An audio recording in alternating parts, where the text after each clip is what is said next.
के बारे में बात की थी, उसी चर्चा को आगे बढ़ाते हैं,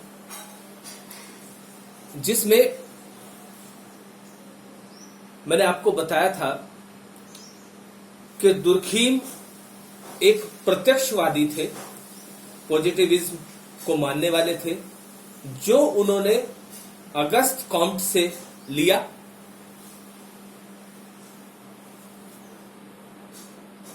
पॉजिटिविज्म के अनुसार सामाजिक विज्ञानों में भी प्राकृतिक विज्ञानों की तरह वैज्ञानिक पद्धति का अनुसरण करना चाहिए, ऐसा अगस्त कॉम्ट मानते थे।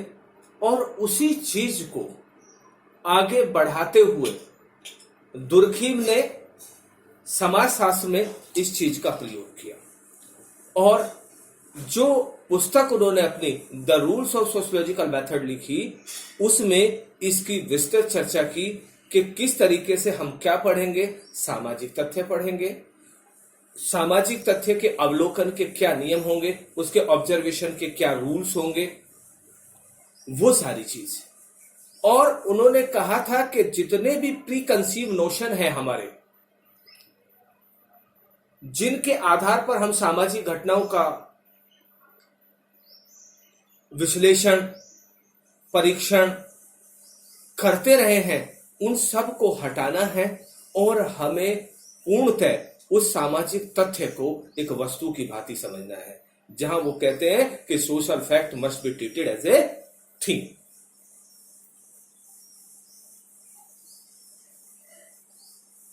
कल भी चर्चा हुई थी कि फ्रांस के रहने वाले एमाइल दुर्खीम, जिनका जन्म 15 अप्रैल 1858 में हुआ, और शिक्षा के लिए न केवल फ्रांस पर वो निर्भर रहे, जर्मनी जो शिक्षा का सबसे बड़ा शैक्षणिक केंद्र यूरोप का माना जाता है, जर्मनी में भी उन्होंने शिक्षा ली।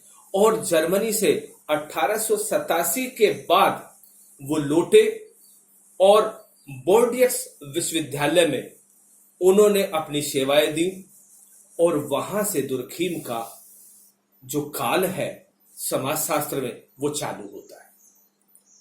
अगर मैं आपको बताऊं कि दुर्खीम के वो 4 वर्क, जिसमें पहला डिवीजन ऑफ लेबर है जो 1893 में आया, 1893, जिन पर उनको पीएचडी की डिग्री मिली। दूसरा वर्क जो रूल्स ऑफ सोशियोलॉजिकल मेथड है, उसके जस्ट 2 साल बाद आया, जो आया 1895। और तीसरा वर्क जो बहुत ही महत्वपूर्ण माना जाता है, महत्वपूर्ण इस आधार पर जहां डिवीजन ऑफ लेबर को एक आर्थिक घटना माना जाता था, और दुर्खीम ने बताया कि यह सामाजिक तथ्य है, ऐसे ही सुसाइड को एक मनोवैज्ञानिक तथ्य माना जाता था, जिसको दुर्खीम ने बताया कि यह मनोवैज्ञानिक तथ्य नहीं, इसका जो आधार है, इसके जो कारण है, वो सामाजिकता में है, समाज में है, और सुसाइड अपने आप में एक सोशल फैक्ट है। और यह पुस्तक भी जस्ट 2 साल बाद आई, 1897 में, 1987।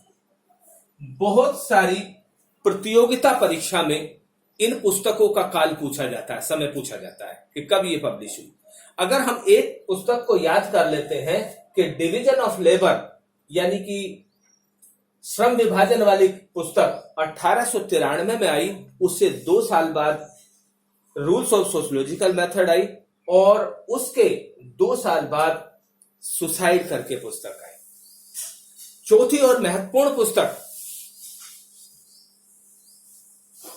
Elementary form of religious life, वो किताब आती है 1912 में। इसमें एक गैप हुआ था, और ये आती है 1912 में। अगर हम पूरे चिंतन को, दुर्खीम के पूरे चिंतन को देखें, तो दुर्खीम का पूरा चिंतन अपने गुरु सेंट साइमन से प्रभावित है, फ्रांसीसी विद्वान रूसो से प्रभावित है, मोंटेस्क्यू से प्रभावित है, और समाजशास्त्र में इनका पूरा का पूरा जो इनका चिंतन है वो अगस्त कॉम्ट पर निर्भर है। अगस्त कॉम्ट से बहुत प्रभावित हुए और वहीं से इन्होंने प्रत्यक्षवाद की अवधारणा, जिसको पॉजिटिविज्म कहा जाता है, उसको लिया और आगे बढ़े। डिवीजन ऑफ लेबर की जब हम बात कर रहे थे तो कल हमने आपको बताया था कि डिवीजन ऑफ लेबर के आधार पर दो तरीके की एकता बनती है। एक एकता जिसको हम मैकेनिकल सॉलिडेरिटी कहते हैं, यानी कि यांत्रिक एकता, और दूसरी जिसको हम सावयवी एकता या ऑर्गेनिक सॉलिडेरिटी कहते हैं।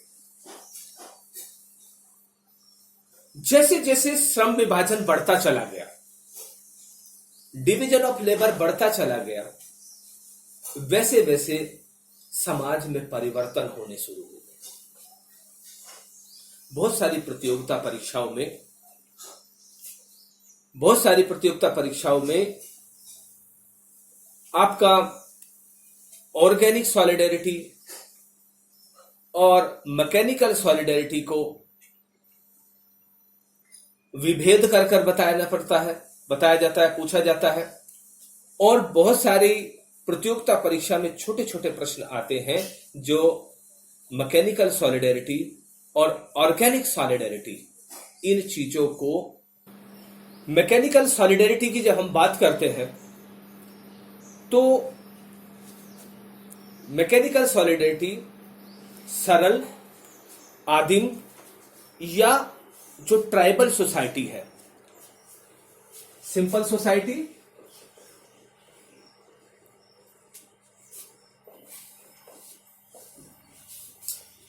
जिसमें आकार जिसका छोटा होगा, साइज जिसका छोटा होगा, जिसमें डिवीजन ऑफ लेबर कम होगा, तो डिवीजन ऑफ लेबर जिनमें कम होगा, ऐसे आदिम और सरल समाजों को हम क्या कहते हैं? उन समाजों में मैकेनिकल सॉलिडेरिटी होती है। अगर हम इन समाजों को व्यक्तियों के परिस्थिति यानी कि status, role, idea, believe, social, अब हम क्या कह के नैतिकता जिसको हम कहते हैं, उसके आधार पर देखें तो यहां पर सभी लोगों के स्टेटस और रोल, आइडिया, बिलीफ्स, मॉरलिटी और सोशल वैल्यूज जो है वो एक ही तरीके के होते हैं। क्योंकि इस समाज में विभेदीकरण कम होता है तो होमोजेनिटी पाई जाती है, और जहां भी होमोजेनिटी या सजातीयता पाई जाएगी वहां के लोगों के आइडियाज एक तरीके के होंगे। अगर हम एग्जाम पॉइंट ऑफ व्यू से कि किस तरीके से प्रश्न को लिखें, उस तरीके से इस चीज को समझना चाहें तो सबसे पहले हम आपको उनकी विशेषता बताएंगे।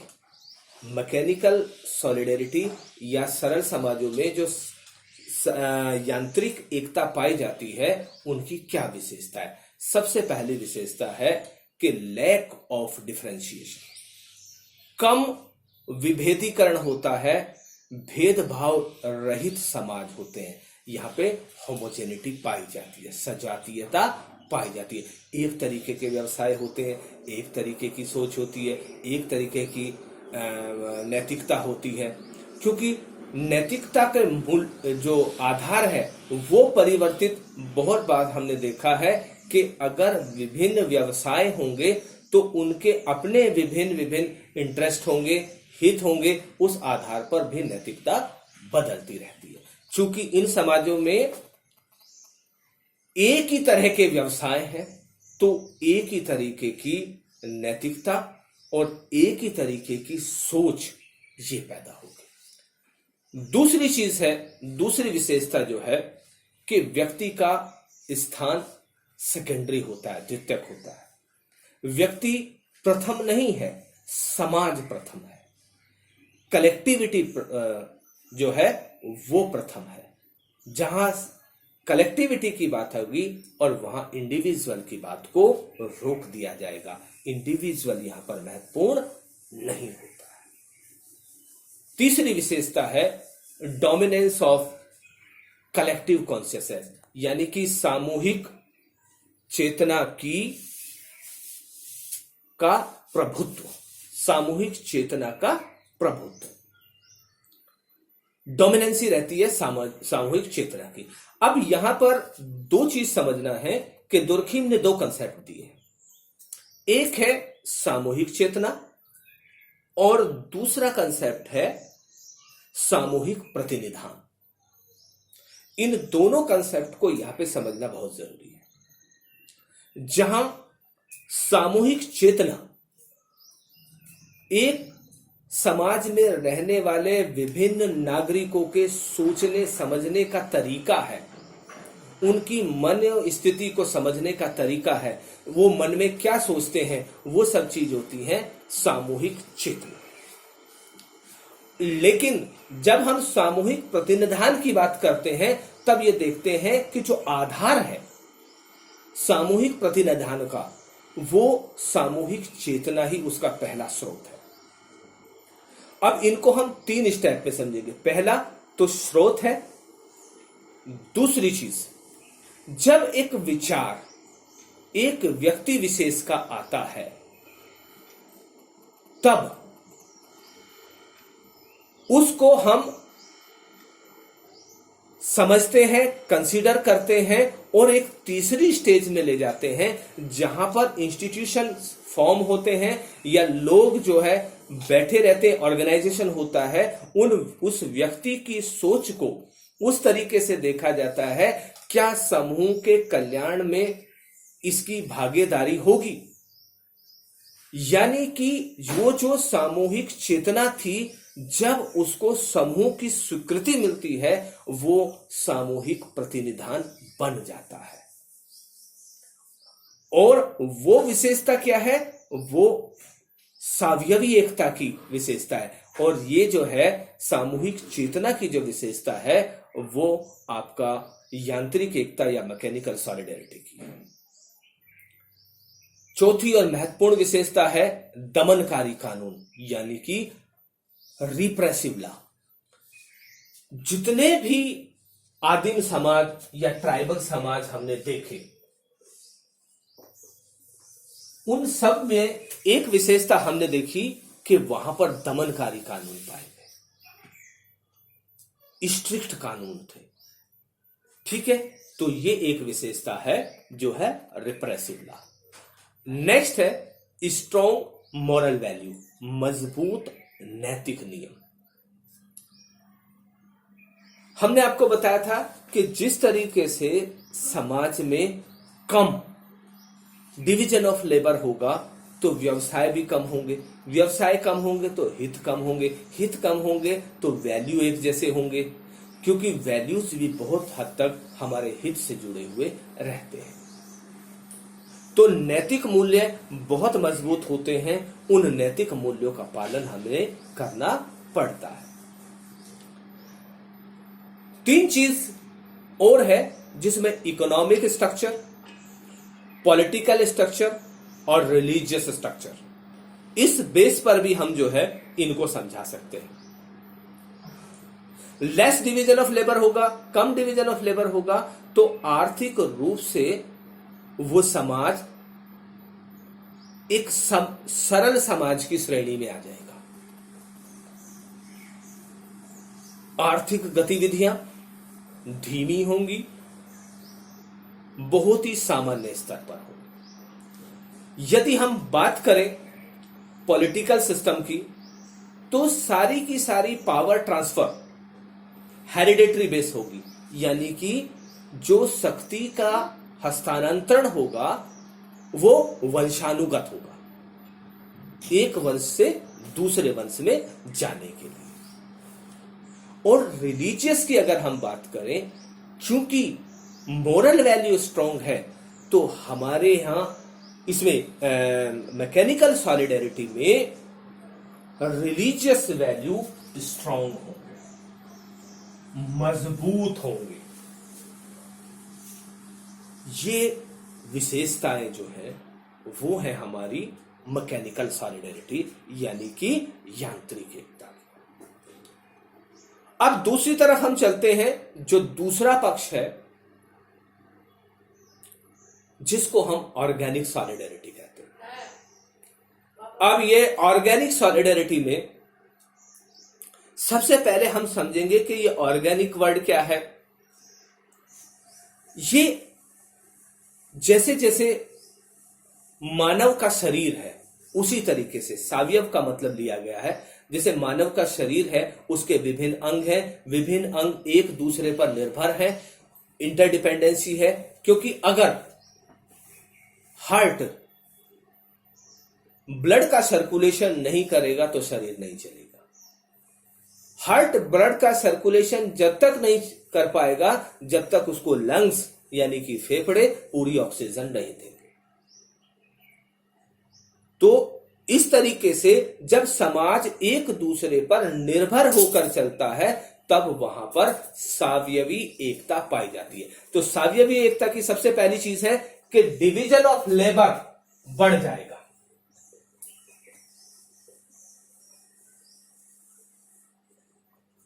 डिवीजन ऑफ लेबर क्या होगा?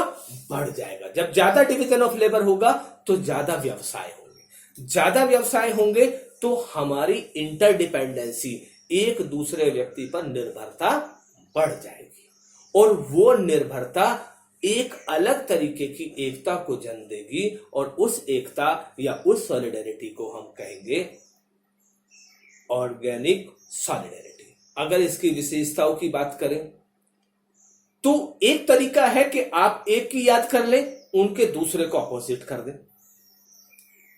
जैसे हम बात करते हैं कि पहली विशेषता हमने क्या बताई थी? Lack of differentiation. तो इसकी पहली विशेषता हो जाएगी मोर डिफरेंशिएशन, यानी कि ज्यादा भेदभाव रहित समाज, विभेदीकरण ज्यादा होगा। दूसरी विशेषता क्या होगी? इंटरडिपेंडेंसी, निर्भरता, एक दूसरे व्यक्ति पर निर्भरता। देखिए जैसे पहले एक वैद्य हुआ करते थे और वो वैद्य सभी का इलाज करा करते थे, सभी बीमारियों का। लेकिन आज हम जाते हैं तो एक बीमारी के लिए एक स्पेशलिस्ट, दूसरी बीमारी के लिए दूसरा स्पेशलिस्ट, और ये नहीं, एक ही बीमारी में 4 स्पेशलाइजेशन, और हम डिपेंड है पैथोलॉजिकल लैब पर भी। तो उस तरीके की चीज। तीसरी चीज, जहां हमने वहां पे विशेषता बताई थी होमोजेनिटी या सजातीयता, यहां पर विशेषता होगी हेटेरोजेनिटी या विभिन्नता। अधिक व्यवसाय होंगे, वहां जो कम व्यवसाय थे यहां पर अधिक व्यवसाय होंगे और हेटेरोजेनिटी होगी। हेटेरोजीनियस सोसाइटीज को कहा जाता है। वहां हमने बताया था सामूहिक चेतना मैकेनिकल सॉलिडेरिटी में, और यहां हम बताएंगे आपका कलेक्टिव रिप्रेजेंटेशन, सामूहिक प्रतिनिधान, जिनको मैं पहले आपको क्लियर कर चुका हूं। लॉ के आधार पर वही चीज है कि यहां पर रेस्टिट्यूटिव लॉ होंगे, रिप्रेसिव लॉ नहीं होंगे, रेस्टिट्यूटिव लॉ होंगे। यानी कि यहां पर प्रतिकारी कानून होंगे, दमनकारी कानून नहीं होंगे, प्रतिकारी कानून होंगे। और वही 3 चीज, पॉलिटिकल स्ट्रक्चर, इकोनॉमिक स्ट्रक्चर और रिलीजियस स्ट्रक्चर, जस्ट वहां से बदल जाएंगे। आज की मॉडर्न सोसाइटी जहां पर लिबरलाइजेशन का दौर है, आर्थिक उदारवाद का दौर है, यहां पर जो समाज पाए जाते हैं वो ऑर्गेनिक सॉलिडेरिटी वाले समाज पाए